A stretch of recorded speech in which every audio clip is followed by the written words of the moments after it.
At our anniversary party, I stood before everyone and said, "We've been married 19.5 years. My wife corrected me. "No, 20. I looked her in the eye and replied, "No, sweetheart. Our marriage ended 6 months ago."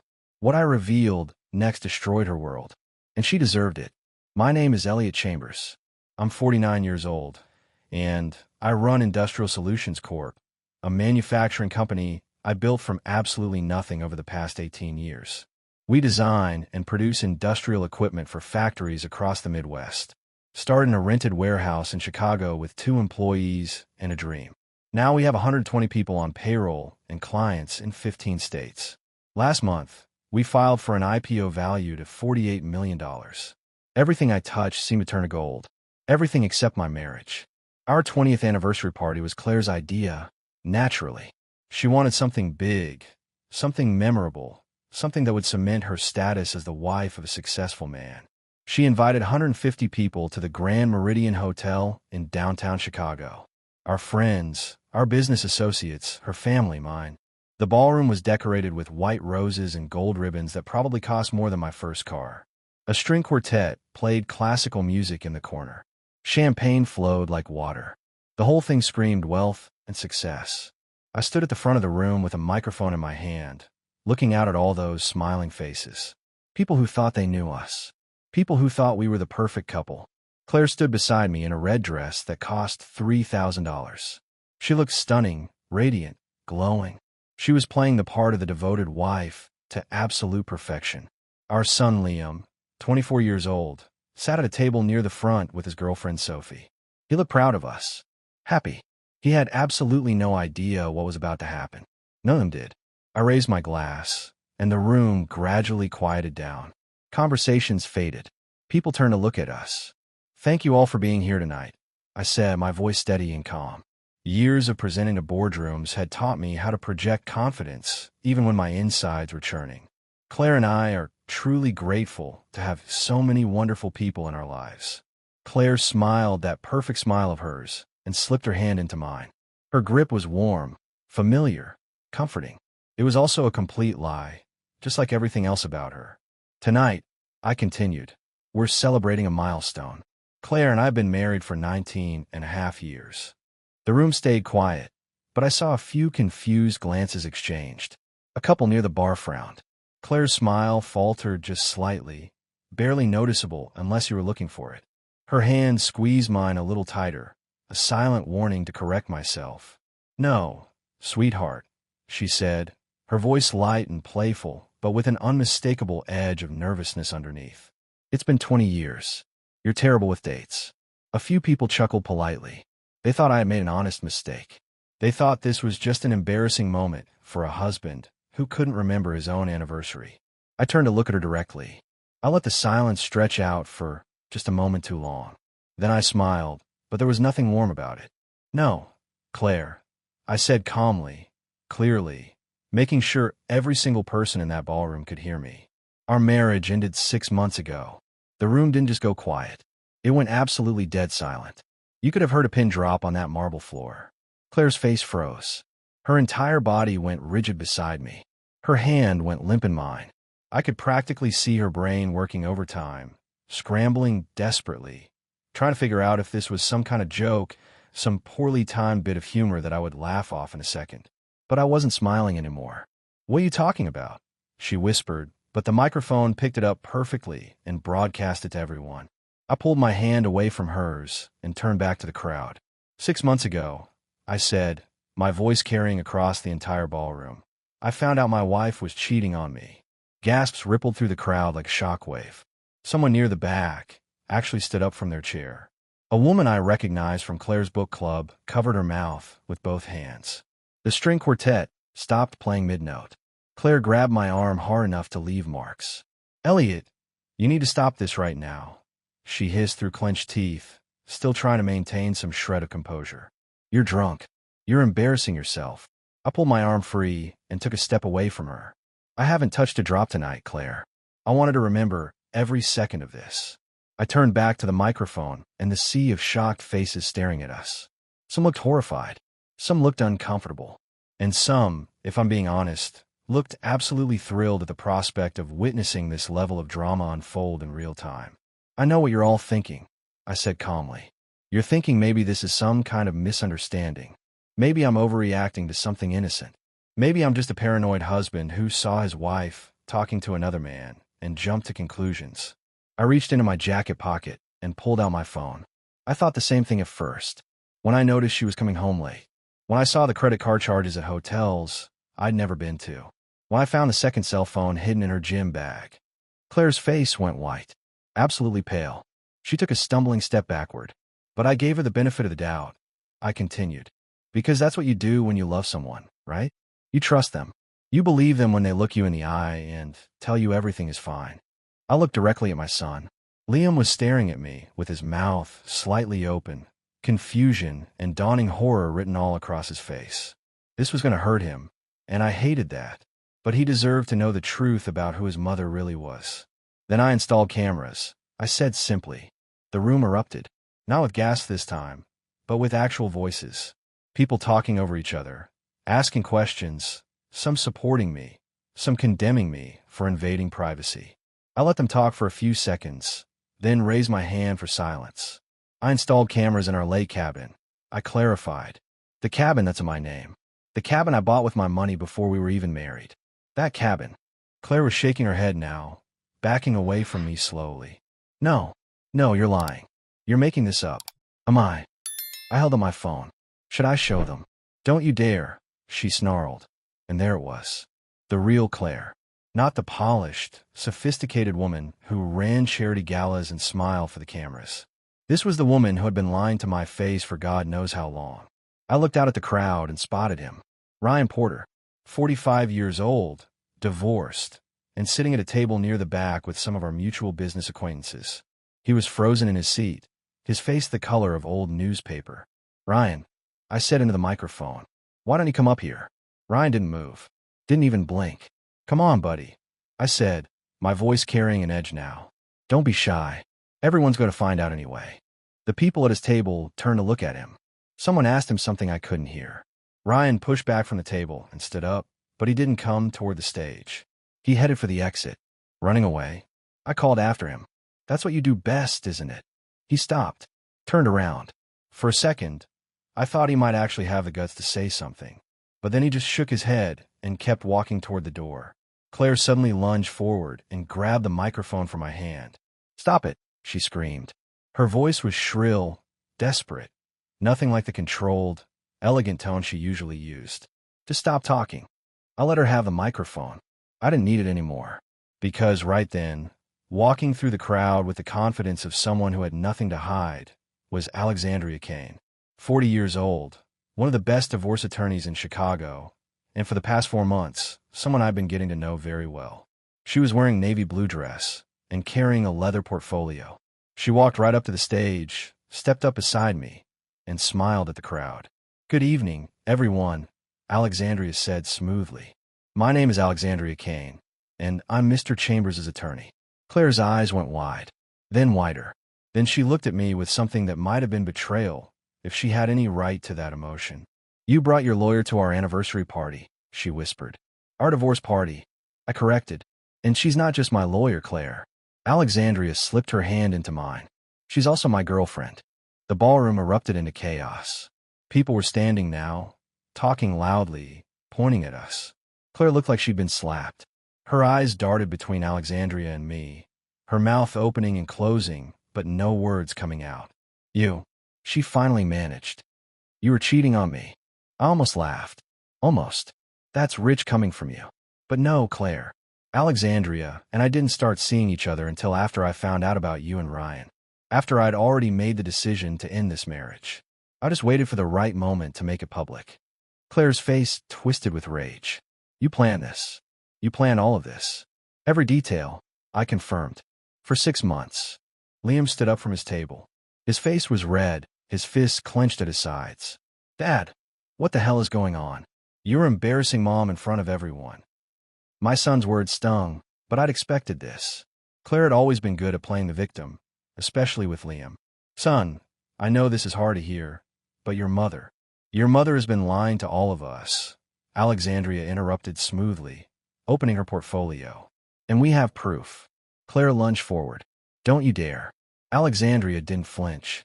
She pulled out a tablet and handed it to me. Mr. Chambers installed a security system at the family cabin on Lake Geneva 6 months ago. The footage is quite revealing. I held up the tablet so the crowd could see I had it, but I didn't play anything yet. Claire, do you want to tell everyone the truth? Or should I show them? Her eyes were wild now, desperate. She looked around the room like she was searching for an escape route. Then her gaze landed on someone in the crowd, and her expression changed. Hardened. Jason, she called out. Jason, tell them this is insane. My younger brother Jason, 42 years old and currently working as a project manager at my company, was standing near the bar. He looked like he wanted to disappear into the floor. I turned to look at him. Really look at him. Yeah, Jason. Why don't you tell everyone what you know? Jason's face went pale. He shook his head slightly. Elliot, man, I don't. Go ahead, I said, my voice hard as steel. Tell them how you know Ryan. Tell them about the texts I found on Claire's phone. The room went silent again. Everyone was staring at Jason now. Claire took a step back. No, Elliot, don't. But I was done protecting anyone's feelings. I pressed play on the tablet. The screen showed the interior of our cabin, the living room with its stone fireplace and leather couches. The timestamp read 4 months ago. Claire appeared on screen, and she wasn't alone. But it wasn't Ryan with her. It was Jason. The crowd gasped. Someone shouted. Liam made a strangled sound. The video showed them kissing, hands roaming, my wife and my brother in my cabin, on my couch, in my life. I stopped the video. I couldn't watch anymore, even though I'd seen it a dozen times already. My own brother, I said quietly into the microphone.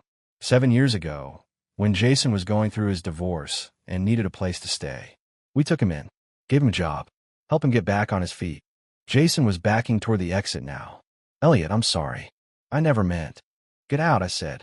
My voice was calm, but the fury underneath, it was unmistakable. Get out of this party. Get out of my company. Get out of my life. Jason turned and practically ran for the door. The silence that followed Jason's exit was deafening. I could see people pulling out their phones, probably already texting friends who weren't here, spreading the news. This would be all over Chicago by morning. Claire was standing alone now, isolated in the center of the stage like a defendant at trial. Her carefully constructed world was collapsing around her, and she knew it. But I wasn't done yet. There's more, I said, looking out at the crowd. My eyes found Andrea Foster, 44 years old, sitting at a table with some of Claire's other friends. She was watching everything with an expression I couldn't quite read. Andrea, I said. Dr. Andrea Foster. You're Claire's therapist, right? Andrea's face went white. She didn't answer. Actually, Alexandria interjected, pulling another document from her portfolio. Dr. Foster has been Mrs. Chambers' personal therapist for the past 5 years. Isn't that right, doctor? Andrea stood slowly. I'm not at liberty to discuss my patients. Of course not, I said. Doctor-patient confidentiality. Very important. Except when the therapist is actively helping the patient deceive her husband. Andrea's mouth opened. That's not. I would never. Alexandria held up a stack of printed emails. We obtained these through legal discovery. Text messages between Dr. Foster and Mrs. Chambers. Messages where Dr. Foster provided advice on how to hide an affair, how to manipulate guilt responses, how to gaslight a suspicious spouse. The crowd erupted again. Several people were shouting now, expressing their disgust. A woman near the front stood up and pointed at Andrea. You should lose your license. Andrea looked like she might be sick. Those were taken out of context. I was trying to help Claire navigate. Navigate an affair? I asked. That's not therapy, Andrea. That's conspiracy. Claire grabbed my arm again. Stop it. Just stop. You've made your point. I looked down at her hand on my sleeve, then back up at her face. Have I? Because I'm not sure everyone understands yet just how deep your deception goes. I turned to Liam, who was still standing by his table, looking shell-shocked. Son, there's something else you need to know. Liam shook his head. Dad, I can't handle anymore. I know, and I'm sorry, but you deserve the truth. I took a breath. 3 months ago, your mother told me you were doing great in your graduate program at Northwestern. She showed me your progress reports, your grades, everything. Liam's face changed. Guilt flashed across it. Except you weren't in graduate school, were you? I continued. You were kicked out of Northwestern 6 months ago for academic dishonesty. And your mother knew. She covered it up, paid off your debts, and helped you lie to me about it. Liam looked at Claire, betrayal written all over his face. Mom, you said you were going to tell him. You promised. Claire's voice was desperate now. I was protecting you. I didn't want him to be disappointed in you. No, I said firmly. You were protecting yourself. You were using our son's mistakes to keep him dependent on you, to keep him on your side when all of this came out. You were preparing him to be your ally against me. I look back at Liam. Your mother didn't believe in you enough to let you face the consequences and grow from them. She wanted to keep you weak so you'd need her. The room was spinning out of control now. People were shouting, some at Claire, some at Andrea, some just shouting into the chaos. Claire's friends were backing away from her, like she had a contagious disease. Andrea had already slipped out through a side door, probably calling her lawyer. But I had one more bomb to drop. The biggest one. I looked at Liam, who was still standing by his table, his face a mask of confusion and hurt. My son, the boy I'd raised, taught to ride a bike, helped with homework, coached in Little League. The young man I've been so proud of. Liam, I said, my voice cutting through the noise. Come up here, son.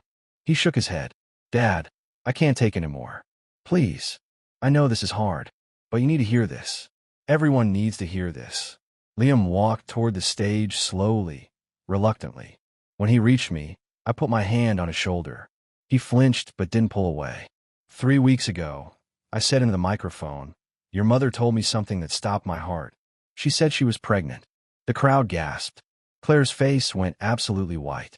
She was thrilled. I continued. She said it was a miracle.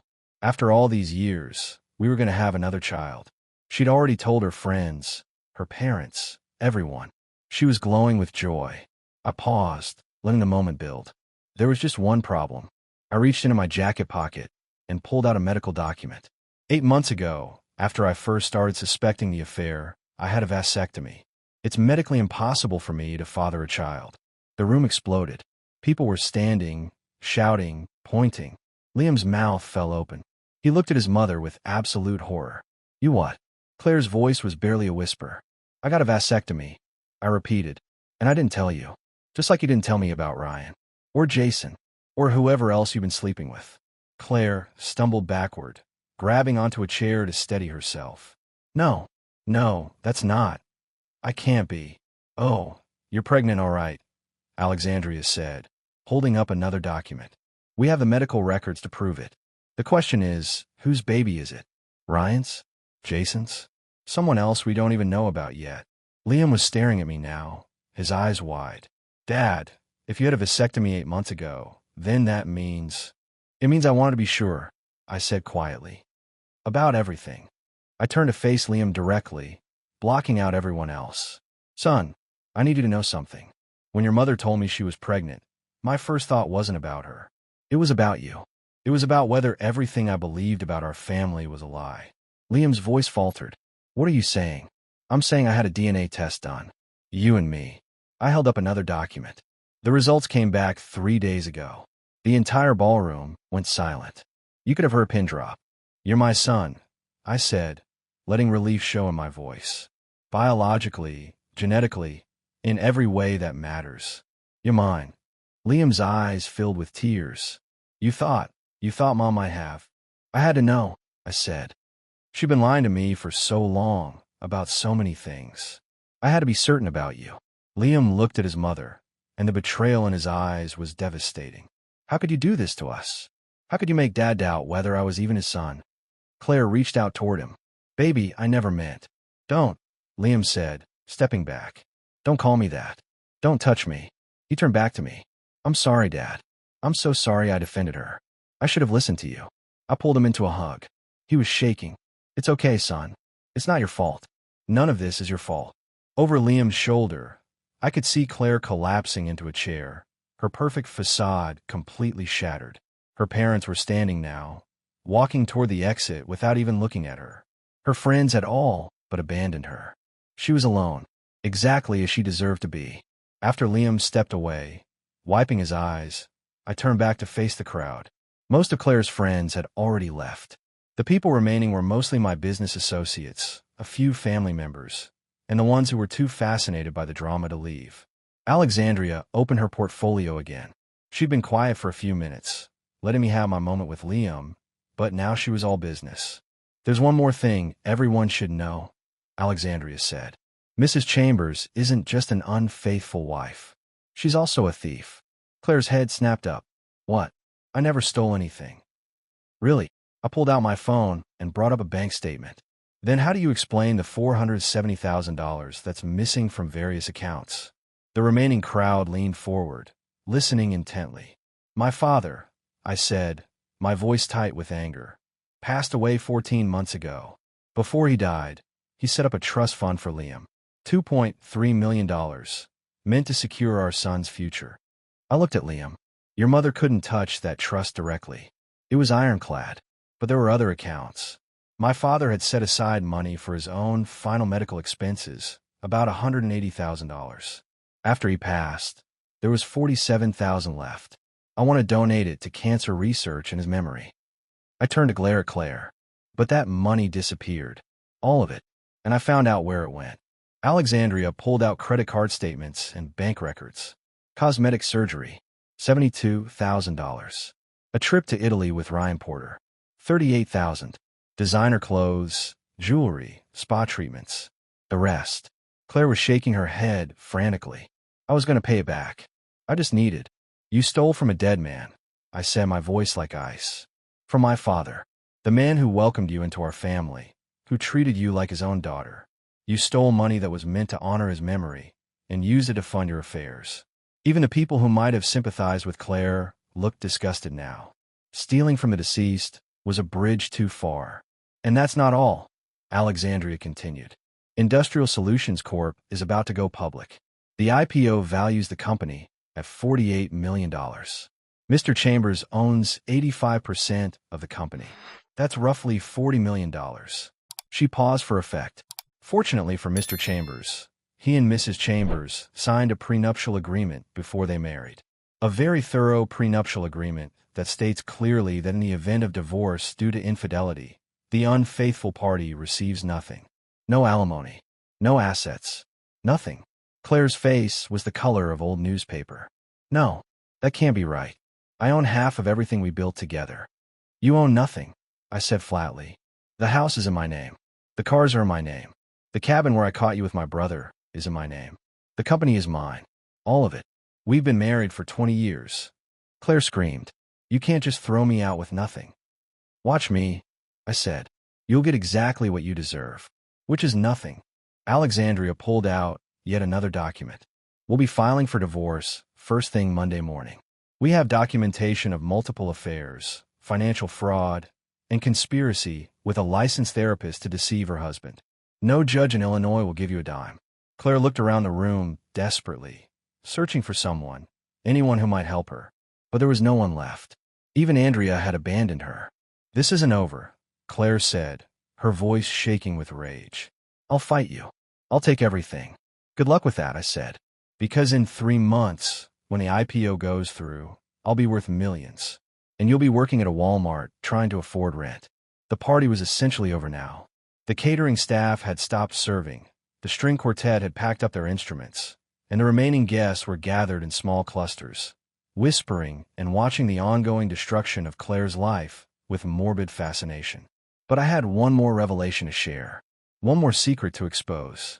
"There's someone else here tonight who knows more about my wife's extracurricular activities than they've let on," I said into the microphone. My eyes scanned the room until I found her. Brittany Hayes, 35 years old, athletic build, standing near the bar looking like she desperately wanted to disappear. "Brittany," I called out, "why don't you join us up here?" Brittany's face went pale. She shook her head. "I don't know what you're talking about." "Really?" I pulled out my phone and held it up. "Then you won't mind if I read some of these text messages out loud. The ones between you and my wife." Claire lunged at me. "Don't you dare. Elliot, please don't do this." I stepped back, keeping the phone out of her reach. "Why not, Claire?" "Afraid people will find out that Ryan and Jason weren't your only affairs. That you were also sleeping with your personal trainer." The remaining crowd gasped. Brittany started backing toward the exit. "See, the interesting thing about Brittany," I continued, is that Claire paid her $32,000 over the past 6 months. I thought it was for her personal training sessions at first. Very expensive personal training sessions. Alexandria pulled out bank statements. But then we looked at the text messages. Messages where Mrs. Chambers discussed leaving her husband, where she talked about starting a new life with Brittany, where she promised that once the divorce went through and she got her settlement, they'd move away together. Liam made a sound of disgust. Mom, what the hell? Claire was shaking her head frantically. It wasn't like that. Brittany was just helping me through a difficult time. We were friends. Friends who shared hotel rooms. I asked. Friends who went on romantic weekends to Lake Tahoe while I was at business conferences. Friends who discussed moving to California together. I turned to Brittany. Tell them the truth. Tell them about the condo you and Claire were planning to buy in San Francisco. The one she promised to pay for with my money. Brittany's composure shattered. I didn't know she was lying to you about everything else. She told me you two had an arrangement. She said you didn't care what she did. An arrangement. I repeated flatly. Is that what she told you? That I was fine with my wife sleeping with half of Chicago. She said the marriage was over in everything but name. Brittany said, her voice desperate. She said she was just waiting for the right time to file for divorce. I laughed bitterly. The right time being after my company went public, and she could take half of $48 million. I looked at Claire with pure contempt. You weren't just unfaithful. You were running a con. You were setting up your exit strategy, making sure you had someone lined up to take care of you after you bled me dry. Claire's face was streaked with tears now, her makeup ruined. I loved you once. I really did. Once, I echoed, but not enough to stay faithful. Not enough to honor the vows we took. Not enough to think about what this would do to our son. I turned to Liam. This is important, son. Your mother didn't just cheat because she fell out of love with me.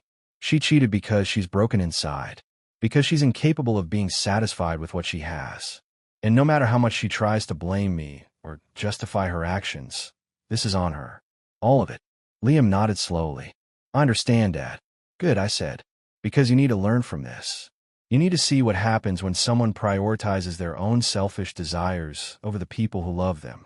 When they think the rules don't apply to them. I turned back to the microphone. Brittany was planning to open her own gym. A high-end boutique fitness center in the Gold Coast neighborhood. Price tag, $400,000. And my dear wife promised to finance the whole thing. Brittany closed her eyes. I'm sorry. I should have known it was too good to be true. You should have, I agreed. Because Claire doesn't have $400,000. She doesn't have $4,000. Everything she has, everything she is, was built on my success, my work, my money. And as of tonight, she has access to exactly none of it. Alexandria stepped forward. We've already frozen all joint accounts. Changed passwords on all shared credit cards. Mrs. Chambers will find that her access to the family finances has been completely cut off. Claire's eyes went wide. You can't do that. I need money. You need to get a job, I said coldly. Like everyone else in the world who doesn't have a sugar daddy funding their lifestyle. The ballroom was nearly empty now. Only about 20 people remained, most of them my closest business associates and Liam. Claire stood alone in the center of the stage, a broken woman in a $3,000 dress. But there was still one more piece to this puzzle. One more person who needed to answer for their role in this disaster.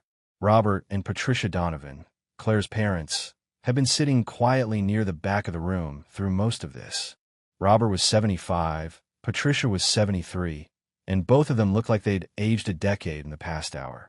Traditional Catholic values, strong moral compasses, and they were watching their daughter's complete moral collapse in real time. I turned to them. Robert, Patricia, I think you need to hear something. Robert stood slowly. We've heard enough, Elliot. Our daughter has shamed us beyond measure. We're going home. Please, I said. Just give me one more minute.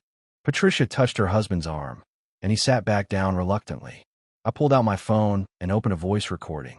3 weeks ago, when Claire told me she was pregnant, I started carrying a digital recorder with me. I wanted to document everything she said, every lie she told. This recording is from 2 weeks ago, when Claire was on the phone with someone she thought I couldn't hear. I pressed play. Claire's voice filled the room through the sound system. I don't care what you think, her recorded voice said. The pregnancy is perfect timing. Even if Elliot has a prenup, the courts always side with the mother, especially when there's a baby involved. I'll get alimony, child support, probably half the business anyway, because Illinois is a marital property state. Another voice responded, female, older. It took me a moment to place it, but then I realized it was Andrea, the therapist. What about the DNA test? Andrea asked. If he demands one, then I'll deal with it. Claire's voice interrupted. I'll claim he's being abusive, that he's trying to control me. I'll file a protective order if I have to. The courts eat that stuff up. Judges always believe the pregnant wife over the husband. Robert's face had gone red. Patricia covered her mouth with both hands. The recording continued. Besides, my parents will back me up. They always do. They'll testify that Elliot was neglectful, that I was unhappy, that I deserved better. They'll help me paint him as the bad guy. I stopped the recording. The silence was absolute.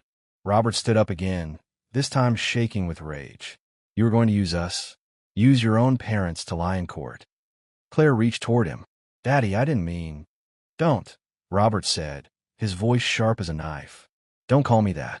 Don't speak to me at all. He walked toward the stage, and for a moment I thought he might actually strike her. But instead, he stopped a few feet away and looked at her with such disappointment that even I felt uncomfortable. Your mother and I raised you in the church, Robert said. We taught you about honor, integrity, faithfulness. We showed you what a good marriage looks like. We gave you every advantage, every opportunity. His voice broke slightly. And you repaid us by becoming this. A liar, a cheat, a manipulator who would use her own parents as pawns in her schemes. Patricia stood and joined her husband. We're ashamed of you, Claire. Truly ashamed. And we want you to know that we support Elliot completely in this divorce. Claire's face crumpled. Mom, please. I'm your daughter. No, Patricia said firmly. Our daughter would never have done these things. Our daughter had values, principles. The woman standing in front of me is a stranger. Robert pulled an envelope from his jacket pocket and handed it to Alexandria. This is a letter stating that we will not be providing any financial support to Claire during or after the divorce proceedings. She won't be moving in with us. She won't be getting money from us. As far as we're concerned, she made her choices, and now she can live with the consequences. He turned to me. Elliot, you've been a good husband and a good father. You didn't deserve any of this. Patricia and I will testify on your behalf if it comes to that. And we'll continue to be in Liam's life if he wants us. I shook his hand. Thank you, Robert. That means more than you know. The Donovans walked out of the ballroom with their heads held high, leaving their daughter sobbing on the stage. Claire collapsed into a chair, her entire body shaking with sobs. Everything she'd built, every relationship she'd cultivated, every bridge she could have used to escape this disaster, was burned to ashes. 3 days after the anniversary party that became a divorce announcement, I sat in my office at Industrial Solutions Corp., staring at the Chicago skyline through the floor-to-ceiling windows. The city looked the same as it always had, but everything in my world had fundamentally changed. My phone had been ringing nonstop. News of the party had spread like wildfire through her social circles, then jumped to local business networks, and finally made it to a few gossip blogs. Everyone wanted to know the details, wanted to confirm what they'd heard, wanted to pick a side. I ignored most of the calls. The ones I did answer were from my lawyers. Alexandria had been busy. Divorce papers were filed Monday morning, exactly as promised. Claire had been served at the house, which was no longer her house. I'd had the locks changed Sunday morning while she was staying at a hotel on her own dime. A knock on my office door interrupted my thoughts. Come in, I called. Liam entered, looking tired but more composed than he had 3 days ago. He'd been staying with me in my downtown apartment, refusing to have any contact with his mother. Hey, Dad, got a minute? Always, I said, gesturing to the chair across from my desk. How are you holding up? Liam sat down and rubbed his face. I don't know. I'm angry. I'm hurt. I keep thinking about all the time she lied to my face, and I just believed her. That's not your fault, I said firmly. You trusted your mother because that's what sons are supposed to do. She's the one who violated that trust. I know, Liam said, but I keep wondering what else she lied about. Like, my whole childhood. Was any of it real? I leaned forward. Your childhood was real, son. The baseball games I coached, the fishing trips we took, the nights we stayed up building that tree house in the backyard. Those were all real. Your mother's betrayal doesn't erase the good memories. It just means we have to build new ones without her. Liam nodded slowly. I've been thinking about school. Northwestern said they consider readmitting me for the spring semester if I retake the classes I cheated in and write a formal appeal. That's good news, I said, genuinely pleased. Yeah, but I don't want you to pay for it, Liam said quickly. Mom stole from you, from Grandpa's memory, from everyone. I want to earn my way back. I already applied for a job at Anderson Manufacturing. They're one of our suppliers, and they said they'd hire me in their quality control department. I felt pride swell in my chest. You don't have to do that. I can afford. I know you can, Liam interrupted, but I need to. I need to prove to myself that I can work for something instead of having it handed to me. Mom always made things easy for me, covered up my mistakes, and look where that got me. I want to be more like you. I want to earn what I have. I stood up and walked around the desk, pulling Liam into a hug. I'm proud of you, son. More proud than you know. Thanks, Dad, Liam said, his voice thick with emotion but steady. No tears, just determination. I'm going to make this right. I'm going to be the kind of man you can be proud of. You already are, I said. After Liam left, I turned back to my computer and opened an email from my CFO. The IPO paperwork was progressing smoothly. Barring any unforeseen complications, Industrial Solutions Corp would go public in exactly 92 days. The valuation had actually increased to $51 million based on our recent contract wins. My 85% stake would be worth roughly $43 million. Claire would get exactly zero. My phone buzzed with a text from Alexandria. Judge approved the restraining order. Claire can't come within 500 feet of you, Liam, or the business. Also, Andrea Foster's medical license is under review by the state board. The ethics committee is very interested in her text messages. I smiled. Justice was being served, piece by piece. Another text came through, this one from an unknown number. This is Claire. Please, can we talk? I'm staying at the Comfort Inn on Route 90. I have nothing. No money, no friends, nowhere to go. Please. I deleted the message without responding. She'd made her choices. Now she could live with the consequences. 4 months later, I stood in front of the New York Stock Exchange with Liam by my side.